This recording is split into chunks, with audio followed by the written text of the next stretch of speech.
Bueno, muy buenas tardes a todos. ¿Estamos ya? Vamos, como cada lunes y jueves, pero ya llevamos 2 semanas, que es el martes y el jueves. Bueno, como cada 2 veces a la semana vamos a dar los datos de la evolución de la epidemia y luego responderemos a las preguntas que consideren. El otro día me preguntaban si la tendencia que estamos observando es consistente, es sólida. Yo no me atreví a ser muy optimista en cuanto a la tendencia aparentemente de estabilización que estábamos observando, pero sí que es cierto que llevamos ya varios días en los que se ha estabilizado la incidencia a 14 días. Saben que es un dato que recoge las cifras de casos de los últimos 14 días y por lo tanto es más estable que lo que observamos día a día, pero sí que parece que se está estabilizando en torno a los 524 o 25 casos por cada 100.000 habitantes, y si observamos a la incidencia diaria, sí que vemos que hay una clara estabilización en los últimos días. No sabemos si se va a mantener, esperemos que sí. Yo creo que con el esfuerzo que estamos realizando todos conseguiremos bajarla lo suficiente como para estar en una situación mucho más favorable que la que estamos ahora. Ya saben que una cifra de 500 casos por 100.000 habitantes es muy por encima de lo deseable. Los parámetros que se utilizan como de riesgo son ya 60 casos por 100.000. Ahora mismo estamos en casi 10 veces esa cifra y tendríamos como mínimo que empezar a tener una incidencia por debajo de los 250-200 para empezar a pensar que estamos en situaciones que pueden permitir alguna modificación importante de algunas normas. No voy a decir que vayamos muy favorablemente, pero desde luego sí que estos datos nos incitan a pensar que podemos estar en una fase de estabilización, remisión, que sería muy bueno. De todas formas, como también saben todos, el impacto en las UCIs y en la letalidad no se va a observar hasta dentro de unos días. Seguimos teniendo 1.209 casos, algo por encima de los 1.000 fallecidos en periodos de 7 días, y el impacto de esta estabilización, descenso en la letalidad, lo empezaremos a observar probablemente en los próximos pocos días. De todas formas, hay que ser prudentes en la interpretación de esta información porque, como saben, puede cambiar rápidamente de día a día. En la ocupación de las UCIs y las camas de hospitalización seguimos manteniéndonos en cifras similares a las de los días previos, alrededor del 17% en camas de hospitalización y alrededor del 31% en camas de UCIs. Entendemos que en los próximos días, al igual que la letalidad, se empezará a observar si se mantiene esta tendencia de estabilización o descendente en la transmisión, un descenso progresivo, pero siempre muy lento, de la ocupación de UCIs y de la letalidad. Al margen de eso, no hay muchos datos de mucho interés. Sí que es cierto que España, a nivel europeo, ahora mismo está con unas incidencias por debajo de la mayor parte de los grandes países europeos. Ahora mismo debemos ocupar, en cuanto a incidencia acumulada, el puesto número 15 o 16 de todos los países de la Unión Europea. Pero sí que es cierto que seguimos estando en una situación complicada. 525-24 a día de hoy por 100.000 habitantes en 14 días siguen siendo incidencias muy altas. Y además son incidencias que, pese a que se estabilicen, no nos permiten pensar que en caso de que se vuelvan a incrementar la transmisión tengamos capacidad suficiente de reacción, porque una duplicación, una multiplicación por 1,5 de estos casos sería ya demasiado para nuestro sistema sanitario. Sí que es cierto que en esta línea, y de acuerdo a los datos que acabamos de dar, las Rs, el número de reproducción, que todos entendemos ya lo que es, reflejan exactamente lo que acabo de comentar. Tenemos una R ahora mismo a nivel nacional de 0,99, con variabilidad entre las diferentes comunidades autónomas. El máximo es de 1,07, muy cercana al 1. Y la comunidad autónoma que tiene una R más pequeña, más baja, es de 0,90, por debajo de 1. Hay más o menos la mitad por encima que por debajo, y estos datos reflejan simplemente la evolución que hemos estado comentando ahora mismo. Es cierto que los cálculos de estas R son calculados hace unos días para evitar la variabilidad de los últimos días, que siempre puede introducir algún sesgo en la evolución de este número de reproducción.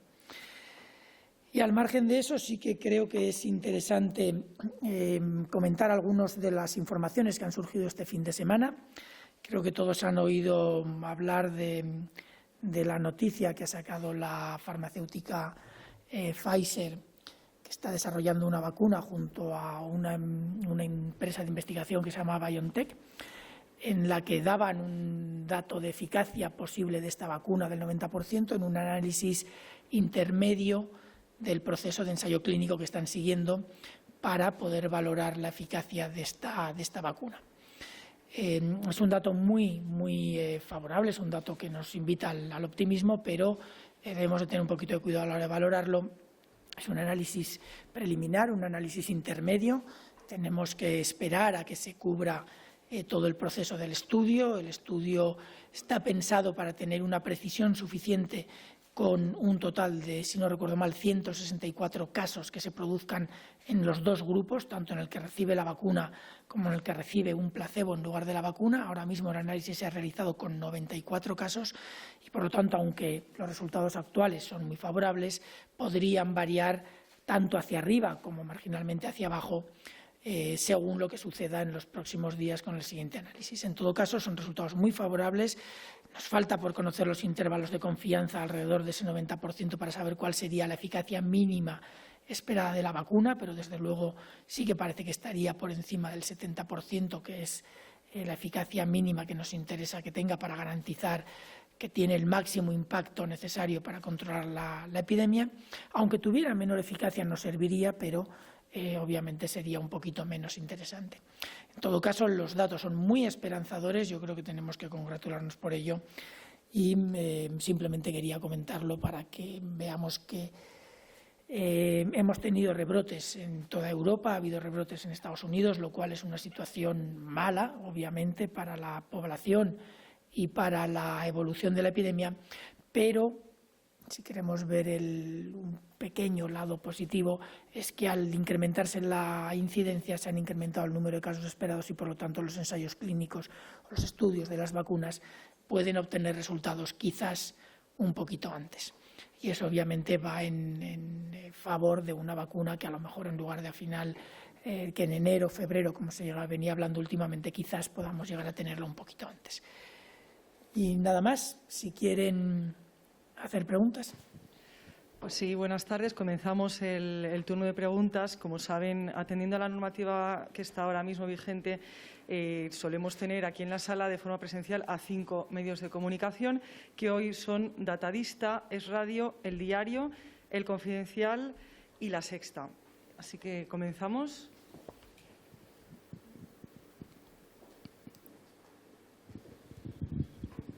Hola, buenas tardes.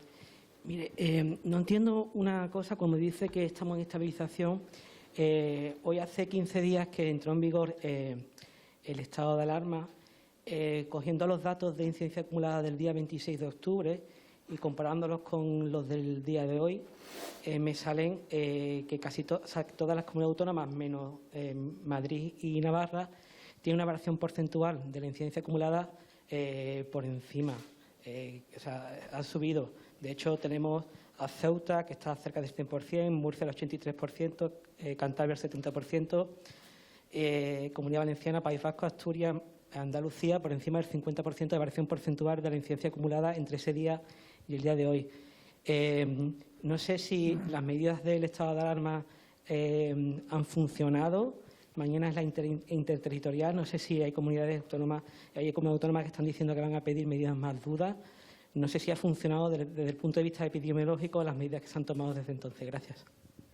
Bueno, lo que ha definido es claramente el momento pico de transmisión en el que obviamente se empezó a estabilizar y a descender. El pico de transmisión, si no me equivoco al hacer la observación de la curva, fue aproximadamente el día 25, 26, quizás el 24 de octubre. Fue, por lo tanto, el momento en el que, en principio, las medidas tuvieron que empezar a tener algún impacto y se observa 10-15 días más tarde. Es lo que observamos en las 2 últimas semanas. En las 2 últimas semanas no ha habido ni un solo día que haya superado ese pico máximo del día 24-25 de octubre y progresivamente ha ido descendiendo de forma muy suave. La primera semana se estabilizó en una especie de meseta un poquito por debajo de ese pico y la siguiente semana, que es la semana pasada, sí que se nota un leve descenso, pero que tenemos que tener cuidado por si acaso hubiera algún retraso de unos poquitos días. Por lo tanto, yo ahora mismo plantearía que se ha estabilizado, quizás podría o no haber ese posible descenso y sí que observamos un descenso, pero por supuesto si valoramos a plazos cortos, las incidencias diarias pueden no cambiar tanto. Las incidencias diarias se han mantenido relativamente estables, por lo tanto no ha podido haber un descenso importante. Lo que sí que ha habido es una estabilización que, si lo contabilizamos a 14 días en los que íbamos hacia arriba, ahora mismo se mantiene estabilizada. En todo caso, tenemos que seguir siendo muy prudentes porque lo cierto es que en cualquier momento podría cambiar. Ahora mismo, si valoramos la evolución de la incidencia a 14 días, que aparece en el informe que se publica en el Ministerio, tenemos 13 de las 19 comunidades y ciudades autónomas que están o estabilizadas o en descenso y el resto están en un ligero ascenso. Sí que es cierto que las que están ahora mismo en ascenso son las que tienen unas incidencias menores. Son con las comunidades autónomas que hasta ahora han tenido menor número de casos, menor incidencia y, por lo tanto, tienen todavía un pequeño margen de ascenso. Pero lo cierto es que siguen estando también, aunque estén muy por debajo de las otras, con incidencias altas. Si vamos por provincias y territorios, porque ya saben que las islas las contabilizamos individualmente, hay 42 de los 60 territorios en los que la incidencia está o estabilizada o con un ligero descenso. Son datos que nos invitan a pensar que se está consiguiendo, pero tenemos que ser todavía muy prudentes. El impacto real de las medidas, si se aplican el día, no recuerdo qué día se aplicaron, lo acaba de decir usted, la verdad es que no lo recuerdo, pero sí que es cierto que las medidas primero se tienen que aplicar bien, y a partir de ahí tenemos que empezar a contar días. Y los días, sabemos que el mínimo tiene que ser alrededor de un periodo de incubación. Sí que es cierto que se puede empezar a observar un posible efecto a partir de los 7 u 8 días, pero lo cierto es que hasta los 14, 15 días no empezaremos a observar un efecto de mucho mayor impacto. No quiere decir que lo vaya a ser, tenemos que ser cautos, pero sí que da la sensación que estamos en una situación de estabilización.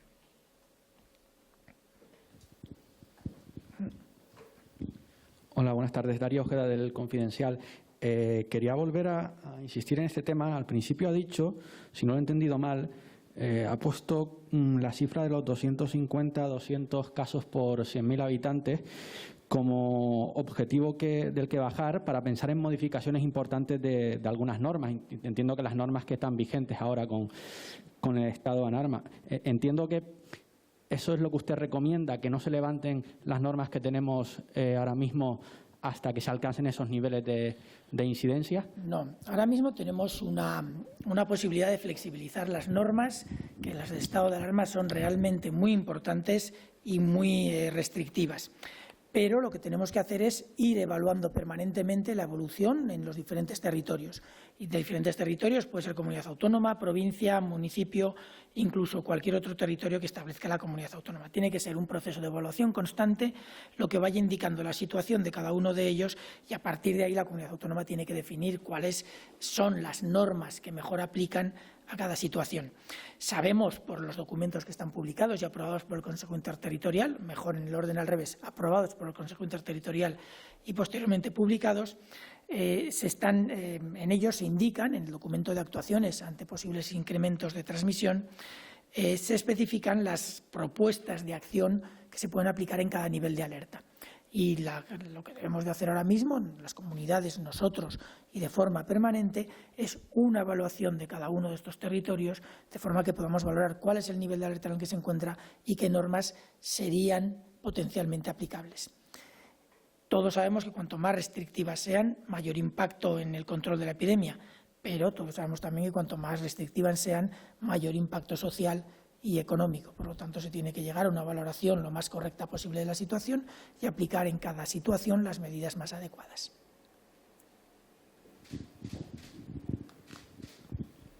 Buenas tardes, señor Simón Sala Becerro, de Es Radio. Hoy tengo varias cuestiones que plantearle en materia de datos. Me gustaría ser lo más precisa posible. En primer lugar, la actualización de la base de datos que elaboró el Ministerio ampliaba ese sistema de recuento al 1 de enero. El 28 de enero, por el contrario, el ministro Salvador Illa confirmó que no se había detectado hasta la fecha ningún caso de coronavirus en el país. Sin embargo, los nuevos datos que hemos visto con esta nueva contabilización marca casi 70 infectados por coronavirus en enero mediante test.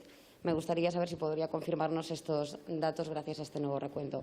En segundo lugar, también hemos visto que los servicios funerarios, a través tanto del INE como del MOMO, gracias a los partes de defunción, que los servicios funerarios tienen acceso a los mismos partes, cifran en más de 60.000 personas fallecidas directamente por coronavirus en España, mientras que el Gobierno lo cifra en 38.000. Nos gustaría saber, según el Ministerio de Sanidad, de qué fallecieron esas casi 22.000 personas que no se registra como muertes oficiales. Y, por último, también antes mencionábamos ese sistema de contabilización, ese cambio que hubo la semana pasada tanto en contagios como en fallecidos por COVID, y se registraban hasta la semana pasada unas 250 personas casi al día de media en fallecidos, mientras que ahora registramos unos 350, que son casi 100 más. Solo por saber, me gustaría si este aumento se debe a esa nueva contabilización, ese nuevo sistema, o, sin embargo, a que la mortalidad en este país ha aumentado. Muchas gracias. Bueno, las preguntas son interesantes, pero lo siento, muy precisa no ha sido. Lo cierto es que los datos que se han dado hoy y que han mencionado, que reflejan casos que se pudieron diagnosticar en enero, ya estaban disponibles desde el día 16 de junio, si no me equivoco, cuando se hizo la primera actualización de la base de datos. No son datos que se han publicado ahora mismo nuevos. Sí que es cierto que hubo algunos casos que tuvieron síntomas en enero, antes del primer caso, pero que no fueron diagnosticados hasta mucho más tarde.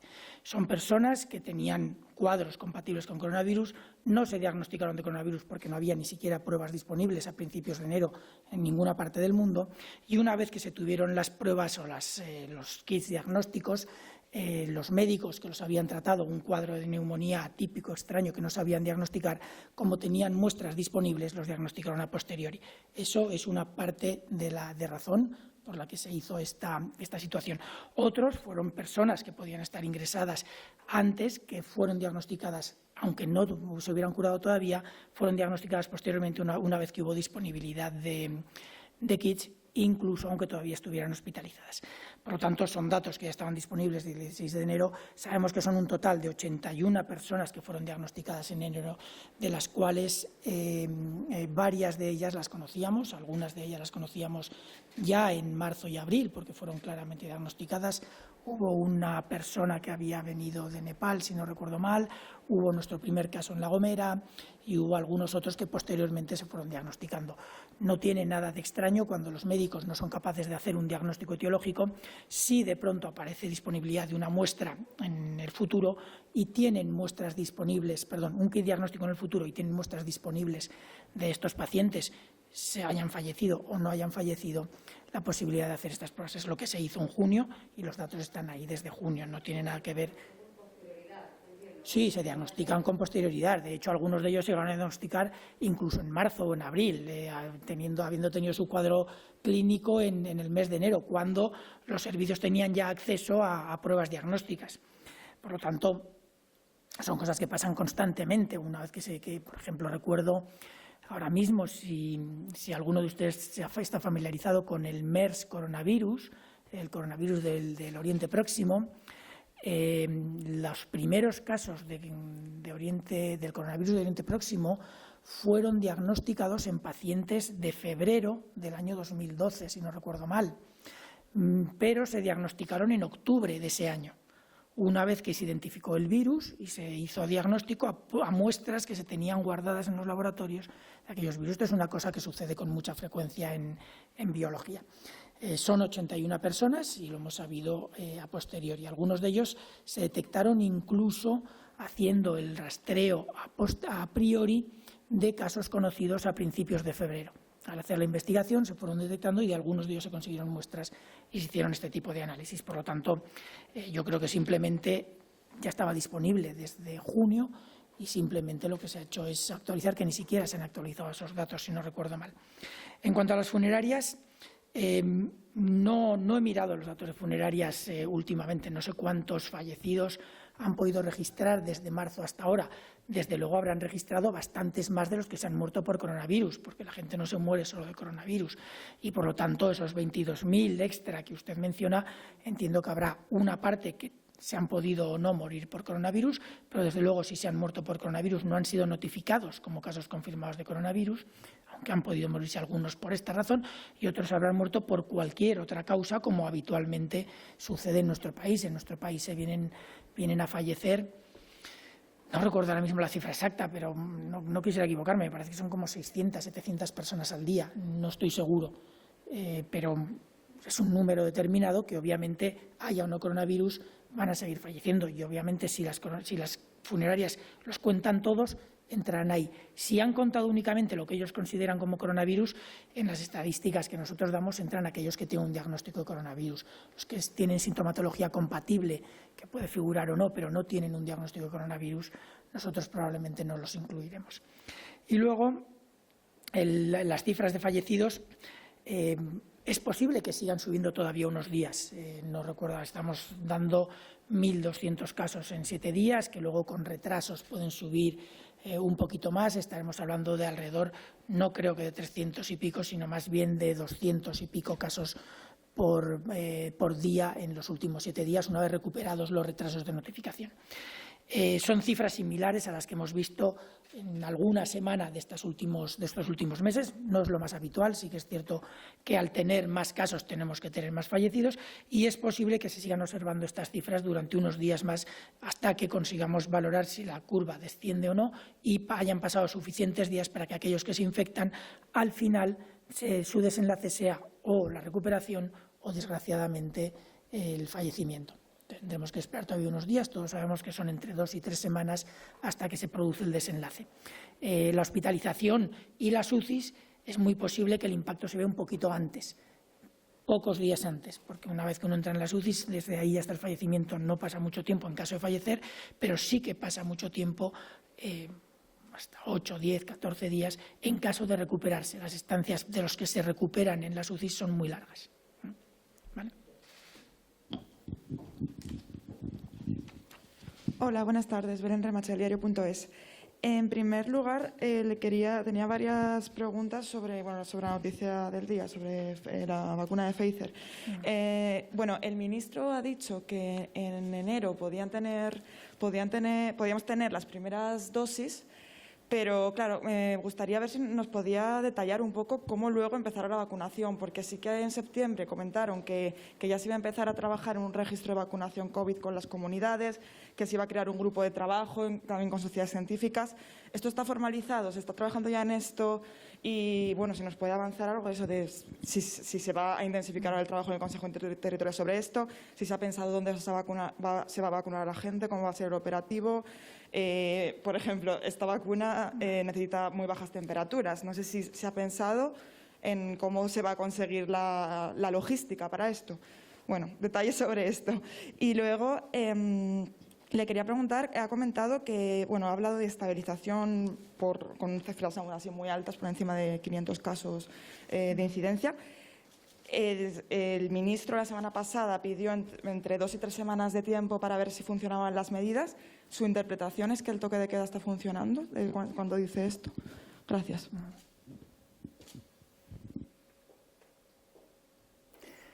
Bueno, vamos primero con la vacuna, que además es un tema que yo creo que nos interesa mucho a todos.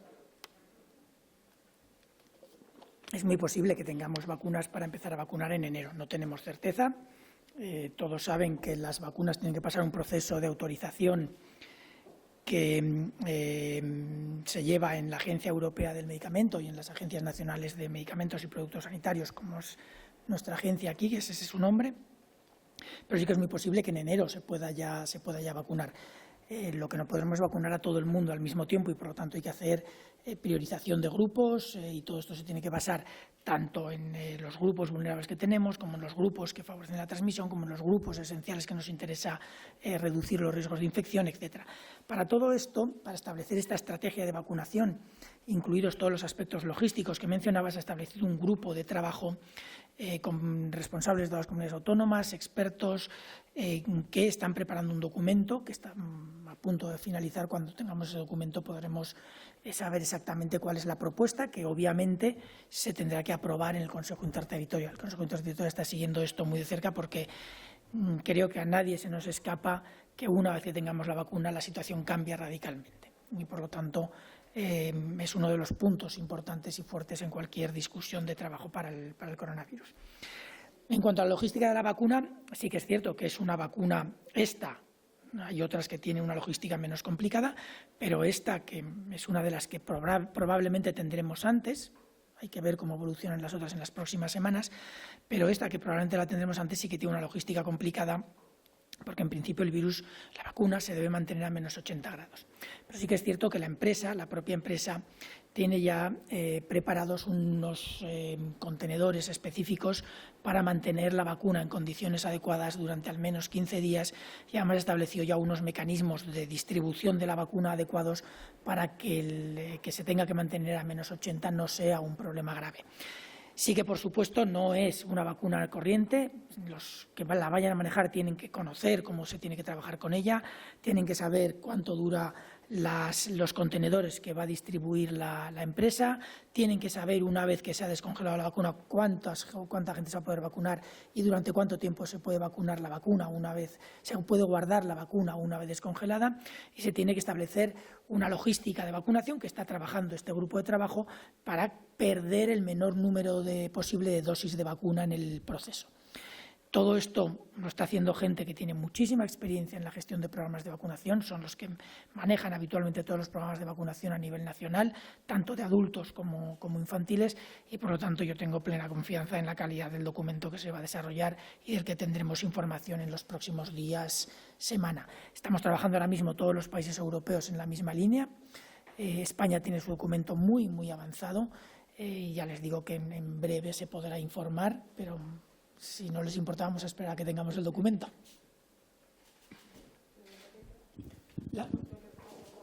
Perdón, sí. El funcionamiento de la restricción de la movilidad nocturna. Yo prefiero llamarlo así. Bueno, yo creo que sí, está teniendo un impacto. Yo creo que, obviamente, el impacto es importante y se va a observar en los próximos días. Espero que se observe en los próximos días, pero sí que tenemos que tener un poco de cuidado a la hora de achacar específicamente el beneficio.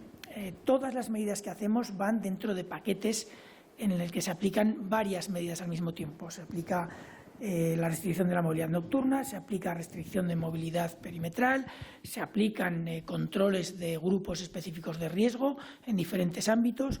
Todos los hemos ido hablando en estas semanas y meses. Y, por lo tanto, es difícil achacar específicamente cuánto del beneficio es específico de cada medida.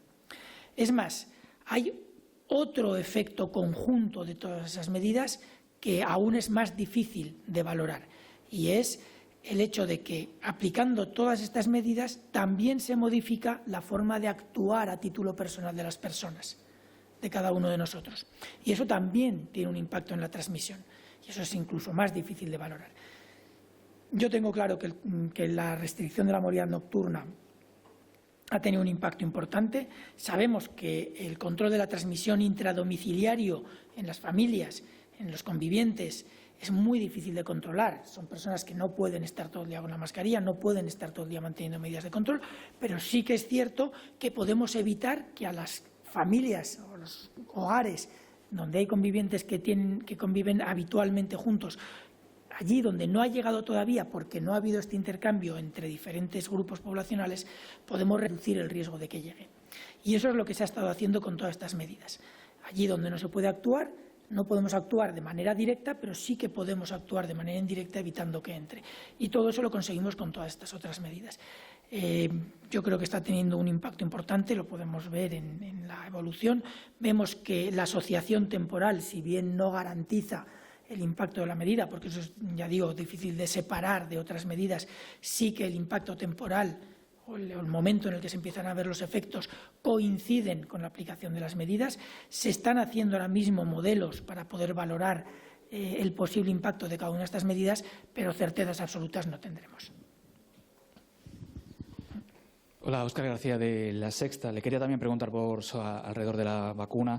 Primero también saber en qué punto están la vacuna española y las demás que se van a distribuir en España. Si habría alguna priorización y se podrían llegar a suministrar a la vez.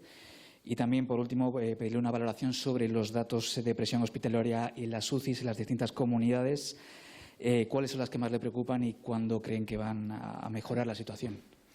Bueno, en cuanto a las vacunas, son dos aspectos diferentes. Hay un grupo de trabajo a nivel de la Unión Europea trabajando en un proyecto de compra conjunta, en un programa de compra conjunta, que está estableciendo contactos con todas las empresas que están produciendo vacunas, digamos, inminentes, que tenemos ya muy cerca de estar disponibles, y algunas más a largo plazo. Ahora mismo este comité, este grupo de trabajo, ha establecido ya contrato con varias de estas empresas y hay algunas que están en proceso el establecimiento de estos contratos para poder tener acceso a todas aquellas que puedan tener una eficacia. Puede llegar a darse la situación en la que varias vacunas estén administrándose al mismo tiempo. Es cierto que no es la situación mejor, pero es una situación que puede ayudarnos en momentos determinados. Si las vacunas tienen eficacia similar y seguridad similar, sí que se puede conseguir vacunar antes a toda la población, sí podemos tener acceso a varias vacunas al mismo tiempo. Ninguna vacuna va a ser capaz de fabricar suficiente para vacunar a toda la población, ni europea ni del mundo, en un plazo muy breve. Sí que va a ir suministrando progresivamente y, por lo tanto, el tener acceso a diferentes vacunas, siempre y cuando tengan una eficacia suficiente y una seguridad suficiente, que eso lo tenemos casi asegurado, por lo menos para los efectos secundarios que se pueden valorar en un ensayo clínico a gran escala. Yo creo que es muy posible que sí que convivan algunas de ellas y es muy posible que tengamos que utilizarlas varias a la vez. No tenemos seguridad todavía. Hay que esperar a ver qué es lo que pasa con las autorizaciones y tendremos que ver cómo se valora este aspecto. Las vacunas españolas. Hay varias vacunas españolas que están todavía en proceso de desarrollo. Varias de ellas están ya dando resultados en modelo animal. Algunas, si no me equivoco ahora mismo, creo que están incluso, no tengo los datos aquí ahora mismo, creo que están incluso ya empezando a plantear la posibilidad de los ensayos poblacionales, pero todavía están un poquito más retrasadas. Es muy posible que tengamos posibles vacunas españolas a partir del segundo trimestre, quizás al final de principios del segundo semestre del año 2021. Sí que es cierto que hay varias, si no recuerdo mal, son 8 o 10 vacunas que pueden estar ahora mismo con posibilidades de producir alguna eficacia y de que tengan un desarrollo en unos plazos relativamente cortos para lo que suelen ser el desarrollo de vacunas, pero ahora mismo ninguna de las vacunas españolas va a estar disponible para estos plazos que estamos hablando de enero, final de diciembre, enero, incluso febrero o marzo. No sé si me he dejado alguna. Sí, sobre la presión hospitalaria. Sí. La presión hospitalaria, como decía, va a tardar un poquito más que de lo que observamos en la estabilización o incluso descenso de la incidencia. Ahora mismo hay algunas comunidades que tienen un incremento importante o que tienen una ocupación importante, sobre todo en UCIs. A nivel hospitalario hay presión, pero reduciendo la actividad programada se está consiguiendo mantener bajo control hasta cierto punto. Sí que es cierto que no es deseable reducir la actividad programada. Se ha empezado a reducir en varias comunidades en los últimos días. Esperemos que puedan reprogramarla muy rápidamente. En las UCIs, en cambio, sí que hay algunas comunidades que están claramente por encima del 40% de ocupación. Es verdad que casi todas tienen posibilidades de incrementar el número de UCIs en caso de que se considere necesario, pero eso implica también una sobrecarga sobre el personal formado que debe de atender a las UCIs, con lo cual, si se puede evitar el incrementar más de la cuenta las camas de UCI, también sería bueno. Ahora mismo hay en total 1, 2, 3, 4, 5, 6, 7, 8 comunidades autónomas con ocupación por encima del 40%. Esperemos, si todo va como estamos observando, que en los próximos días pueda haber una cierta reducción. No lo podemos asegurar. La evolución de la incidencia nos permitiría pensar que en pocos días podríamos empezar a ver un cierto efecto, pero hay que ser muy cauto con esta valoración. Continuamos. Antes de finalizar, como decíamos, hay 5 medios presentes en la sala, pero como cada rueda de prensa que organizamos aquí en el Ministerio de Sanidad, tenemos otros 3 medios que nos envían sus preguntas por vía WhatsApp. Entonces, comenzamos con Adaya González, de EFE, plantea 2 preguntas. Dado que hay varios proyectos de vacuna en marcha, ¿qué escenario ha contemplado el Ministerio si se encuentra con varias disponibles de las financiadas por la Unión Europea, pero con distintos niveles de efectividad? ¿Se priorizará alguna? Y esta segunda pregunta que plantea, ya la ha contestado, pero bueno, la lanzamos igualmente. ¿Se ha avanzado algo en la determinación de los grupos que la recibirán antes? ¿Se va a vacunar a todos los profesionales sanitarios, incluso los que han pasado la enfermedad? ¿Se plantea la posibilidad del Ministerio de no vacunar a las personas que tengan anticuerpos? Bueno, en cuanto a los proyectos de vacuna, obviamente se priorizará la más segura y la más eficaz. Entiendo que por ese orden. Todas tienen una seguridad con lo que se puede garantizar de seguridad en los ensayos clínicos, que incluyen a muchísimas personas, por lo tanto, salvo situaciones que tienen incidencias mínimas de 1 por cada X millones de vacunados, para cualquier efecto secundario que pueda tener una frecuencia mínima, la seguridad está garantizada para prácticamente todas. Y a partir de ahí se tendrá que valorar la eficacia. La eficacia y el momento en el que se disponga de ellas. Si se dispone al mismo tiempo de varias de las vacunas con las que se están estableciendo contratos, por supuesto se priorizarán las más eficaces y sobre todo se priorizarán las más eficaces en los grupos que más interesa que sean eficaces. Esto lo está definiendo también el grupo de trabajo y aquí me remito de nuevo a la segunda pregunta, a lo que hemos comentado antes. El grupo de trabajo dará su informe en los próximos días, a partir de ahí podremos hablar con más certeza. Gracias. El turno ahora de Celeste López, de La Vanguardia. ¿Por qué no se utiliza como indicador de cómo va la pandemia la R? Y una segunda pregunta también de vacunas. Están trabajando en la estrategia de vacunas, pero ¿nos podrían avanzar qué criterios están proponiendo los técnicos? ¿Cuánto tiempo creen que se precisaría para que estuviera la vacuna a la mayor parte de la población? Y si la vacunación implicará el fin de las mascarillas, por ejemplo. Bueno, el indicador la R, esto es la R. Esto está disponible en la página web del Instituto de Salud Carlos III, a la que se puede acceder también desde la página web del Ministerio. Es un indicador que está disponible desde marzo-abril. Sí que se sigue trabajando con la R. La R es un indicador indirecto de otras variables que están incluidas en el documento de actuaciones, pero en el cual también se menciona que la R es un indicador de interés, a no ser que valores otros 2 o 3 a partir de los cuales se puede establecer cómo evoluciona la R. Por supuesto que es importante, por supuesto que es un valor de muchísimo interés, sobre todo cuando no se tiene información sobre los otros indicadores que representan más o menos lo que representa la R. En cuanto a las vacunas, la opinión de los técnicos es la que figurará en el documento. Los mejores técnicos de vacuna de las comunidades autónomas y algunos expertos independientes están trabajando en este documento y, por lo tanto, yo creo que la opinión de los técnicos va a estar reflejada ahí. No voy a avanzar yo nada porque, entre otras cosas, aunque pueda saber de vacunas, desde luego no soy un experto en vacunas y, por lo tanto, tampoco sería sabio por mi parte el meterme en terrenos donde hay gente que sabe muchísimo más que yo. Simplemente esperar unos poquitos días. Es lo que nos toca en este momento. Y finalizamos la rueda de prensa con las preguntas de Begoña Sanz, de Radio Nacional de España. Una vez conseguida la estabilización de la curva de contagios, ¿cuánto habrá que esperar para que baje la presión en las UCIs y la letalidad? Un reciente informe de investigadores españoles sostiene que existe evidencia significativa sobre la transmisión del virus por aerosoles y resalta la importancia de explicarlo a la población. En este sentido, ¿Sanidad está preparando alguna norma o indicación para lugares concurridos como el transporte público o bien otros espacios interiores? Y la tercera pregunta, ¿reutilizar mascarillas no aptas para un nuevo uso o prolongar el tiempo aconsejado en otros modelos? ¿Cuánto aumenta el riesgo de contagio?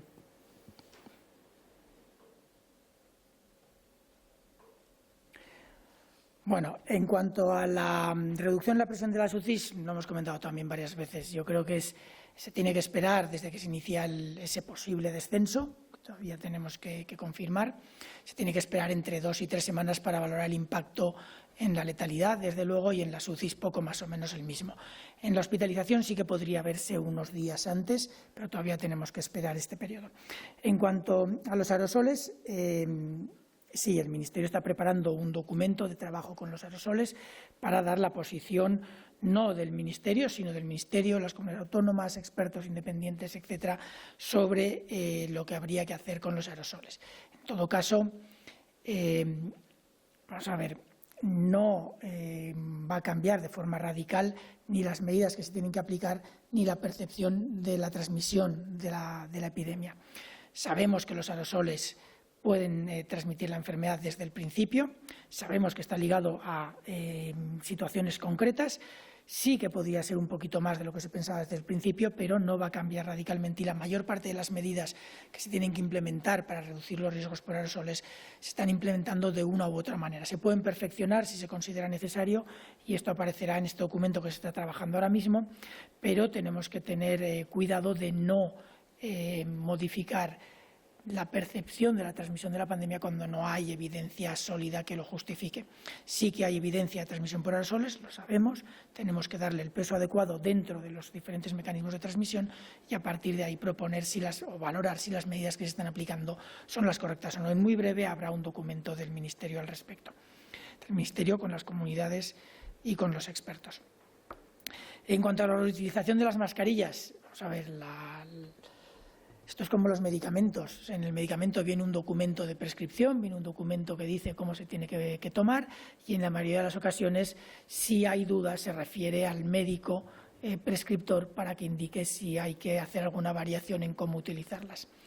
Las mascarillas tienen su norma de aplicación, tienen su forma de utilizarse y yo creo que simplemente hay que remitirse a ellas. Las que no son reutilizables, no son reutilizables.